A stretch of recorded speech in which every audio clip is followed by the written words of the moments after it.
Bonjour à toutes et à tous. Aujourd'hui, dans cette vidéo, nous allons parler des inverseurs de robinet. Alors, il y a énormément de gens qui ont des baignoires équipées des robinets bain-douche. Et bien souvent, on constate que les inverseurs sont hors service. Alors, moi j'ai ici plusieurs modèles de robinets. J'ai du Coué, j'ai du Piel, j'ai du Ranon solaire, j'ai du Delaby, j'ai du robinet Samak, enfin j'ai plusieurs modèles.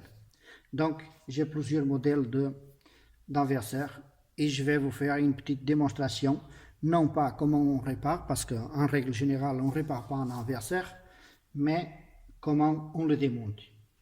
Donc c'est une vidéo qui va être particulièrement longue. Je mettrai dans la description des liens vers chaque partie de la vidéo afin que chacun ne soit pas obligé de regarder la vidéo en entier, qu'il puisse accéder à la partie qui leur intéresse. Donc, on commence. Alors, aujourd'hui, nous avons ici plusieurs modèles de robinets. J'ai ici du Coué, j'ai du Coué un peu plus ancien et j'ai encore un autre type de Coué. Alors, sur la marque Coué, quel que soit le modèle, l'inverseur est toujours identique. Même s'il a une forme différente à l'extérieur, même s'il a une apparence différente entre elles, le démontage est toujours identique, quel que soit le modèle. Je vais donc démonter un modèle ici pour que l'on puisse voir comment on fait pour démonter. Le but de cette vidéo ici, aujourd'hui, n'est pas de réparer quoi que ce soit, c'est seulement de montrer comment on fait pour pouvoir démonter tel ou tel modèle d'inverseur. J'ai ici l'outillage basique, j'ai des pinces. Bien évidemment, il ne faut pas utiliser les pinces sur des parties chromées sous peine de les griffer et de les abîmer à jamais. J'ai des clés à laine, un jeu de clés à laine que l'on peut trouver dans le commerce. J'ai des tournevis au cas où j'aurais besoin de dévisser quelque chose. J'ai un cutter qui me permet de déclipser éventuellement des caches. Et j'ai une petite clé à molette. Donc, rien de bien spécifique, ça reste de l'outillage basique, accessible plus ou moins à tout le monde. Donc, nous allons commencer par le modèle Coué. Alors, tout d'abord, je vais prendre le robinet. Comme on peut voir, les modèles Coué, ils ont un cache au-dessus qui est clipsé, que l'on déclipse à l'aide d'un objet pointu, en faisant attention de ne pas abîmer le chrome. Ensuite, nous avons une vis qui nous permet de démonter la poignée et donc d'accéder aux composants de démontage. Donc il y a ici un tout petit écrou, comme on peut voir là, ça serait visiblement du 6. Et moi, éventuellement, on pourrait utiliser un petit cliquet avec une douille adaptée, mais moi je vais le faire à la pince pour qu'on puisse voir que c'est vraiment facile. Alors, avec une main, je tiens l'écrou et avec une seconde main, je tourne l'inverseur dans le sens horaire pour dévisser le petit écrou que l'on peut trouver ici. Ensuite, on enlève la petite poignée. Selon les cas, ça peut être plus ou moins dur. Tout dépend de l'âge du robinet et du niveau d'entartrage.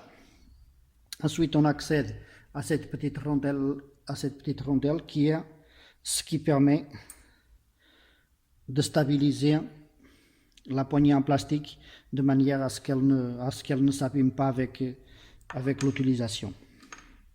Ensuite, nous avons ici un cache.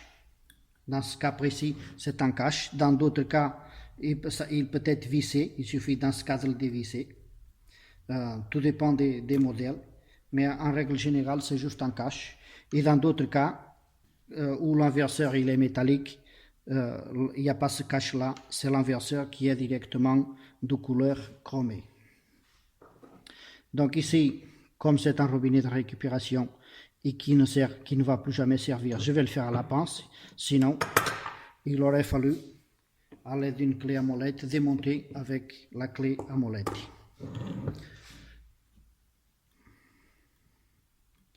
Je dévisse jusqu'à enlèvement total de l'inverseur. Voilà ce qui pose problème dans certains cas, dans beaucoup de robinets. C'est cette petite pièce qui pose problème, qui ne fonctionne plus correctement parce que bien souvent, elle est remplie de calcaire.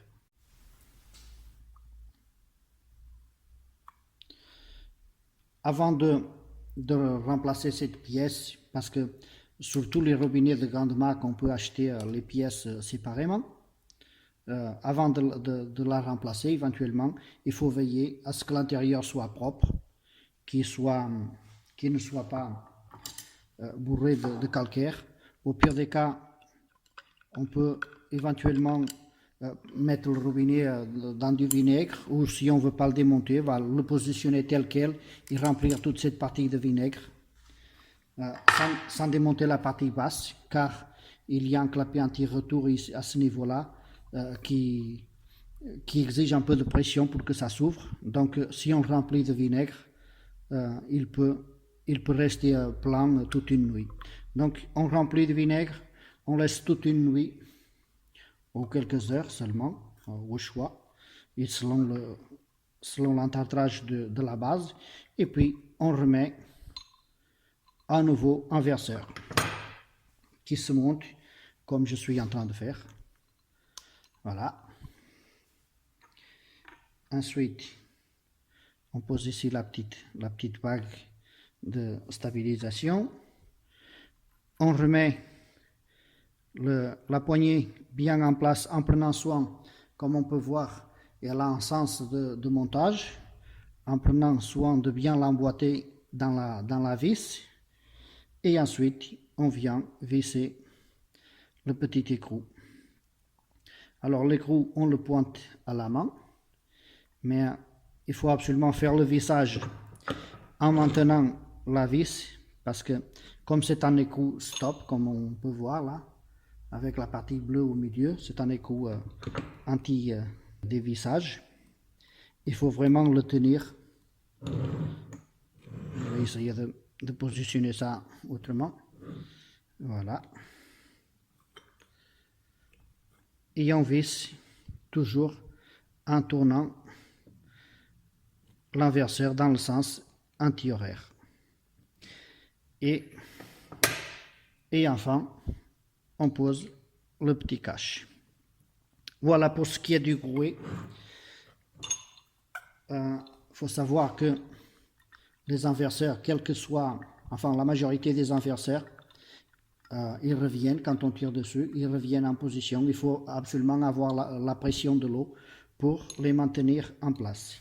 Pour ce qui est un modèle Ramon solaire, je ne sais pas si on le voit bien, mais ici, Ramon solaire, c'est aussi facile que grouet, voire même plus facile, parce que il se démonte par le bas, comme on peut voir ici. C'est une pièce en plastique, donc il faudra aller en faisant attention. Et quand on enlève la pièce, il y a la totalité qui s'enlève. D'accord? On voit ici que pareil, que tout soit propre avant le remontage. Et ce qui fait l'étanchéité, c'est ces petits joints toriques qu'il faut qu'ils soient en bon état avant le remontage. Là, on voit que c'est une pièce qui est déjà cassée. De toute façon, ce sont des robinets de récupération qui vont partir certainement à la poubelle. Et donc voilà, pour du Ramon solaire. C'est, à mon sens, le plus facile à changer l'inverseur. Comme je disais au début de la vidéo, ici, il ne s'agit pas de montrer comment on répare, parce que ce sont des pièces qui ne se réparent pas vraiment, parce que les joints toriques ne sont pas standards. Donc, on ne trouvera certainement pas des pièces détachées pour réparer un inverseur. La meilleure des choses, c'est le remplacer directement.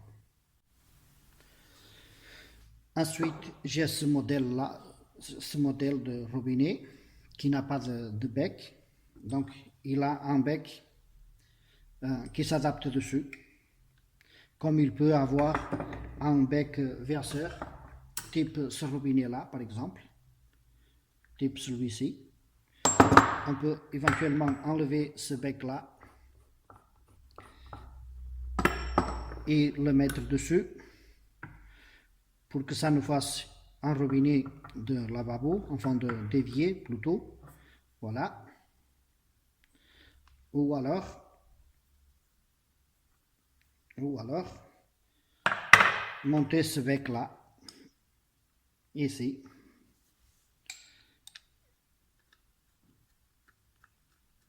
Voilà, c'est juste pour la démonstration. Et ça nous fait un robinet de baignoire. Voilà. Donc, pour ce genre de bec comme celui-ci, il faut d'abord démonter cette pièce à l'aide d'une clé Allen. Oula, pardon. Voilà, tout d'abord je démonte. Ensuite, à l'aide d'une pince, je viens pincer le petit machin qui est ici, y appuyer dessus. Et seulement à ce stade, je dis bien seulement à ce stade, je démonte ça, la poignée, en dévissant. D'accord? Comme je n'ai pas réussi à comprendre, voilà, moi j'ai fini par la casser, mais c'est comme ça qu'elle se démonte. Ensuite, une fois que la poignée est enlevée, on appuie dessus et la totalité de l'inverseur sort par le bas. On peut voir que cette partie-là, elle a des stries, elle est striée, de manière à pouvoir se clipser là-dedans, dans les petites encoches qu'il y a là. Voilà, ce qui permet à la pièce de ne pas tourner. Voilà, on peut voir qu'elle ne tourne pas une fois qu'elle est à sa place. Et donc, pour le remontage, il faut faire ça en sens inverse. Et on visse. Et pourquoi faut-il appuyer dessus et tenir la tige en même temps? Parce qu'il faut savoir que la poignée, elle se visse sur cette tige-là, et que si on ne la tient pas, elle tourne en illimité, de façon illimitée.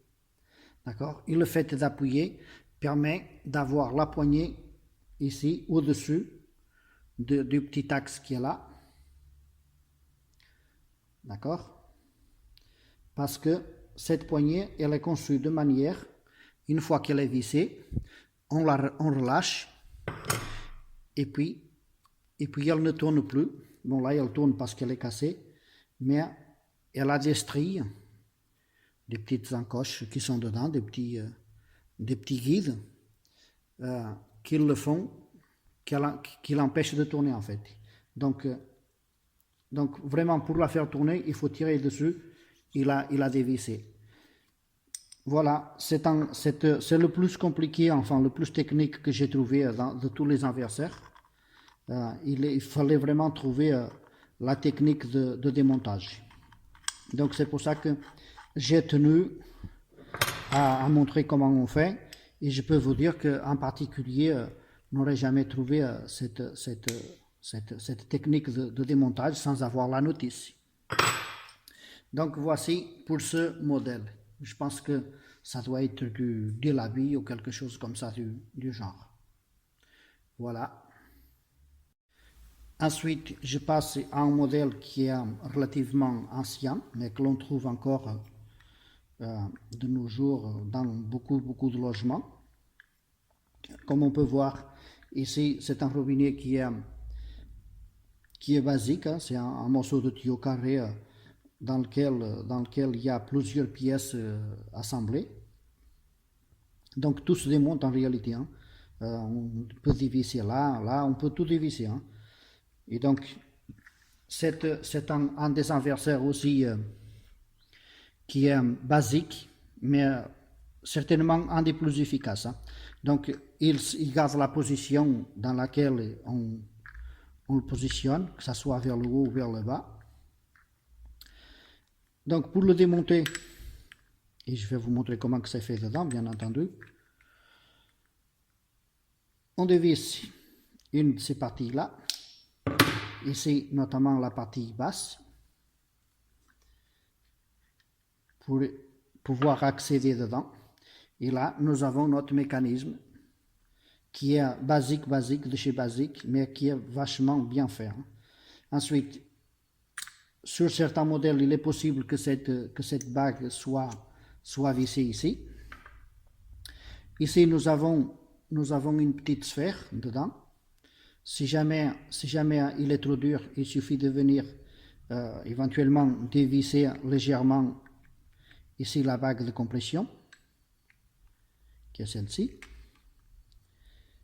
D'accord? Voilà. Et donc, l'inverseur se démonte par ici. Alors, là, c'est un petit peu dur. Et la clé à molette n'est pas vraiment adaptée. Je vais essayer de faire ça avec une pince.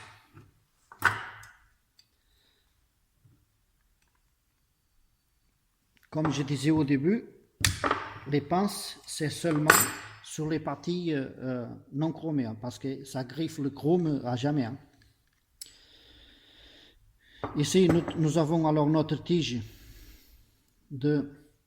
d'inversion, d'accord, avec ce joint torique qui est là, il ne sert qu'à maintenir le cache en position.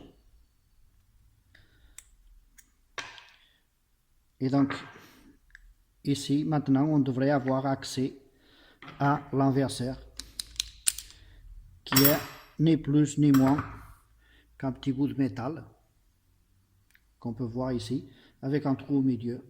Et puis, quand on le monte et qu'on le descend, à l'intérieur du robinet, il oriente l'eau vers le bec ou alors vers la douchette. C'est l'inverseur le plus simple que j'ai jamais vu de ma vie, dans quel que soit le robinet. Donc il n'y a même pas de sens pour le mettre dedans, car il est identique des deux côtés. On met ça dedans en prenant soin d'avoir le petit trou en face de notre manette, puis on pointe ça dedans et on le visse.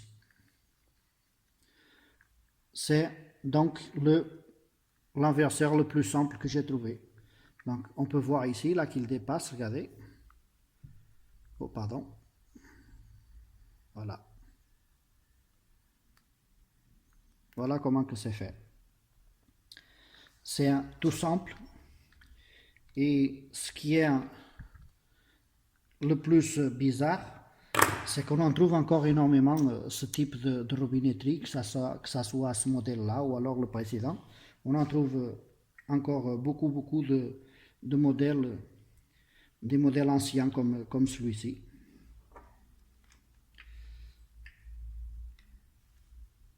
Donc, voilà pour ce modèle. Je ne sais pas quelle marque que c'est, mais à mon avis, il n'y a même pas de marque. Hein, c'est peut-être du Delaby aussi. Me voici enfin arrivé au dernier robinet de marque Biel. C'est une marque qui est méconnue du grand public, ou pas très connue du moins. C'est une marque qui n'existe que dans les collectivités quasiment. Moi, c'est très rare de trouver un robinet comme ça chez un particulier, ou de cette marque, je veux dire, malgré qu'ils ont de très beaux mitigeurs et c'est du matériel de haute qualité, croyez-moi. Donc, rien que l'inverseur, on voit que c'est de la qualité parce qu'il suffit de voir qu'il revient tout seul avec une souplesse qu'on ne trouve pas sur d'autres robinets. On voit vraiment que c'est de la qualité. En regardant bien en dessous, on voit qu'il n'y a rien qui se démonte à ce niveau-là. Ici, on a une molette, enfin une poignée qui tourne à l'infini. À l'image de ce modèle-là, qui doit être maintenu avec une pince. Lui, il a plutôt une vis plate que l'on doit tenir avec un tournevis et dévisser. Voilà. Moi j'ai le tournevis en dessous pour tenir. Ce qui nous donne accès à l'inverseur qui est équipé de 2 encoches là, comme on peut voir, qui permet le démontage. Donc voilà. Alors, il s'est déjà démonté complètement.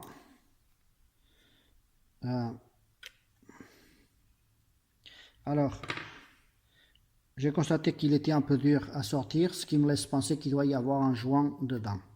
C'est bien le cas. Donc je vais rééquiper tout ça à nouveau. Je vais mettre ça ici.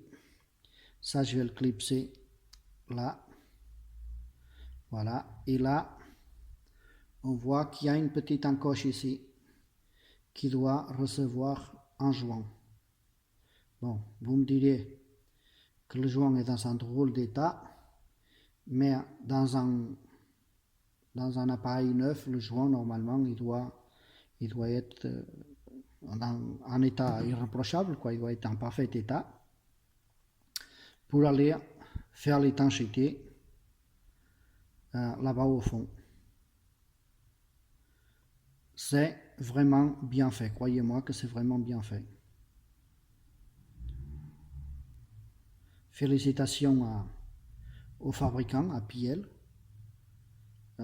C'est une mécanique simple et à la fois robuste, c'est vraiment bien fait.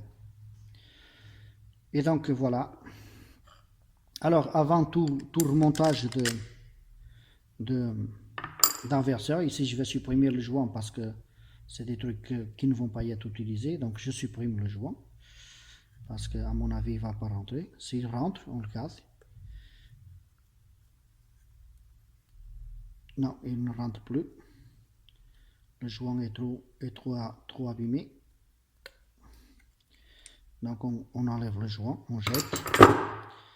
De toute façon, il est clair que tout ça c'est poubelle. Et donc on remonte la totale sans le joint, car le joint est dans l'état qu'on voit ici. Donc si jamais vous devez changer un inverseur sur un robinet Piel, vous saurez qu'il doit être équipé d'un joint visiblement comme celui-ci. Donc voilà, j'espère que cette vidéo aura servi ou servira à plusieurs personnes, à certains d'entre vous, notamment à ceux qui ne se servent plus de leur douche à cause de l'inverseur qui est en service.